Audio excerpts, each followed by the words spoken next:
Според проценките на граѓанскиот сектор, една девојка во Северна Македонија во просек троши околу 1500 денари месечно за средства поврзани со менструацијата. Трошок што не може секое семејство да го дозволи, а повеќе од 50% се чувствуваат засрамени да купат влошки или тампони во продавница. Иако од 2024 година го намалевме ДДВ од 18 на 5% и просечно имавме намалување од околу 20 денари на едно пакетче менструални производи, сепак економската криза и инфлацијата не ни дозволи никако да ги уживаме плодовите на ова работа. И вториот најголем проблем е инфраструктурата и тоалетите, односно намаѓањето на соодветни тоалети во училиштата, образовните институции, јавните простори каде што нели би можеле да менаџираме со нашата менструална хигиена. Менструацијата се спомнува во основно одделение 6 или 7 одделение и тоа е веќе малку касно, бидејќи самата возраст на девојчињата кога почнуваат да менструираат веќе се намалува.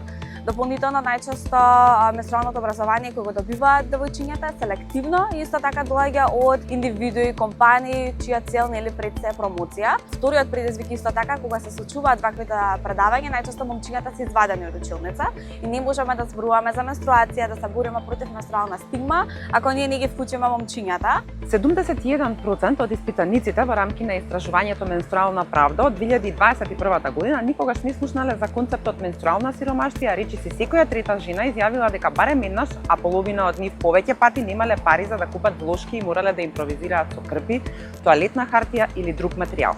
Кога зборуваме за менструална правда, зборуваме за пристапни и бесплатни менструални производи, зборуваме за политики кои промовираат менструалното здравје и се борат против менструалната сиромаштија и стигма. Исто така зборуваме за менструално образование во скоп на формалното образование кај нас и најмногу од се зборуваме за еднаков пристап до можности за жените и девојките кои менструираат, за да може да го исполнат нивниот целосен потенцијал. Кога зборуваме за менструалната правда како дел од човековите права, се поврзува најмногу со отсуствата на девојките од училишта и исто така со можностите за работа и напредување. Една од активностите е всушност креирање така наречени локални фондови од страна на општините со кои ќе се снабдат основните и средните училишта со бесплатни менструални производи. Пред 3 години истражувањето покажа дека треба да се одделат 0,08% од совкупниот буџет на нашата држава за да имаме бесплатни менструални производи за сите, со што ќе се бориме со менструалната сиромаштија во нашата држава и особено во формалното образование.